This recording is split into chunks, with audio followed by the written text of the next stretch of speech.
Здравейте, здравейте на всички приятели и приятелки. Значи виждам, че моите видеоклипови ви допадат и има страшно голям интерес към моя канал.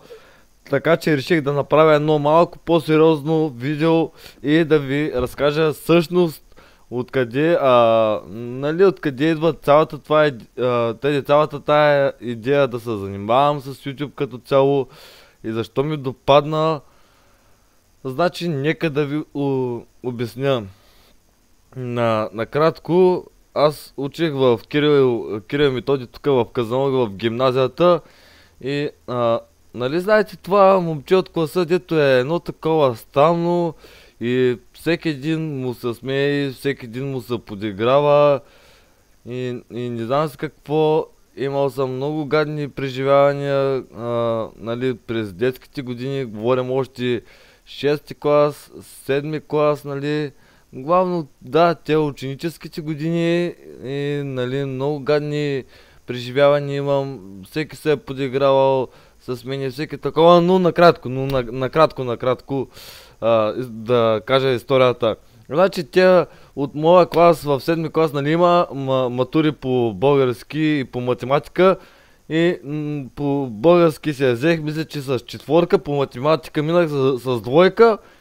И те от моя клас в Кирила, когато бях в 7 клас, Кирила Методи, им казах, че аз ще вляза в най-елитното училище в града, само за да им покажа, че мога. И именно художествената гимназия. Да, това е елитно училище, нали, за елитни демонетизация на клипа. Нали, по-големите хора от вас ще сванат, пък и те, които са от Казанлък, също ще разберат за какво говоря, за какво са толкова елитни в художествената гимназия. Та, както и да е. Приехама, нали, с 2 по математика на матурите. Приехама в художествената гимназия Дечко Узунов, който е в Казанлък. Нали, и такова. И аз бях, нали, с най-слабата оценка на изпита по рисуване, мисля, че беше по живопис. И аз бях с най-слабата оценка. Ето откъде се зароди тази идея. Като ме приеха в елитното училище, художествената гимназия, тук е в Казанлък, като ме приеха и се запознах, нали, там с 2 момчета от класа и знаете как е. Нали, раздувани, гаври, нали, имахме общи интереси, нали, видеоигри, World of Warcraft и някакви такива. И да, и като цяло по едно време почнем да се събираме, да играем заедно, да излизаме заедно. Да правим простоти, да правим простоти като цяло, да, 8 клас. И ето го е важният момент, Значи, това ми е YouTube канала, който съм го направил. Този YouTube канал го направих някъде 2016-2017. Чакайте да отворя на отделен линк да ви го покажа. На този линк трябваше да цъкна. Само секунда, да! Ето го. Да, този канал, само да видим информация, нали, тук по самото такова разбирате, че е мой, но да, ето. Даже от 2016 година. Този канал ми е от 2016 година. Първият ми YouTube канал. Още от тогава, тя години, когато бях 8 клас. И, нали, на разни глупости, такова, туториали, на разни неща. То даже се вижда колко съм бил зле. Работил съм тогава с Camtasia Studio. И да се върнем тук към това видео. Това е специално видео. Нали, благодарение на това специално видео, днеска аз седя пред вас и казвам здравейте, пичови и пички. Значи слушайте сега внимателно. С тези момчета от моя клас в художествената гимназия в град Казанлък, по едно време се фанахме на бас. Нали, кой ще направи YouTube видео, което да събере най-много гледания в рамките на, мисля, че беше 2 седмици или на 1 месец, нали, нали, не мога да се спомня конкретно за колко време. И, да, като цяло се фанахме на бас, кой ще направи видео с най-много гледания, да речем за 1 месец, нали, защото нямам, нали, спомен, била преди много време. И ето, такова, който спечели баса, нали, по 10 лева. И сега слушайте интересната история. Те, моите приятели от художествената гимназия, бяха направили някакъв ремикс на, мисля, че метал песен или дет метал, не ги разбирам те щурти много. Но, аз тогава гледах американски ютубъри, гледах американски контент креатори, нали, и като цяло някакви американски комедийни работи. И тогава най-популярното беше, нали, тестовите на видеоигри и така, нали, на процесори. И така, хем се дигаше рейтинга на дадена видеоигра, хем се показваше действителност, нали, колко могат тези процесори. Дами и господа, ето го. Моето видео за рамките на баса, моето видео беше събрало 3000 гледания, пък за, нали, за ремикса имаше около 400 гледания и аз печелих баса. Аз печелих баса още тогава! Но аз не осъзнавах, че такова един ден ще се случи нещо голямо и аз ще съм ударил право в десятката за 100 видео, защото 7 години по-късно, ето, това видео е качено 2016, дами и господа. 2016 година е качено това видео и е събрало почти 90 000 гледания. 90 000 гледания за тези години в България. И то, забележете, без фейскам, без да показвам, нали, FPS отгоре, нали, в горния ъгъл.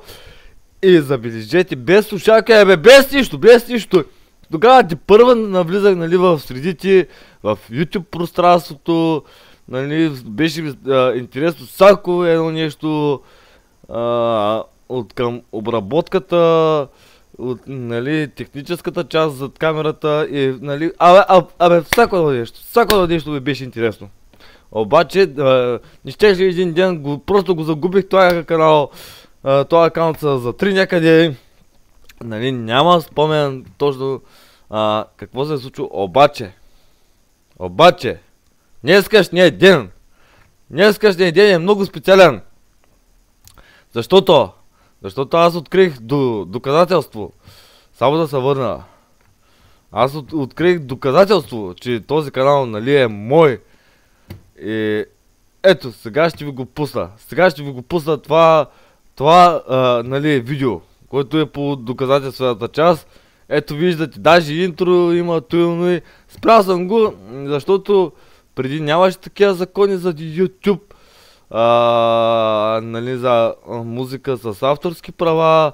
Както виждате, супер злеми такова, нали, десктопа, но като цяло стига съм се отплесвал.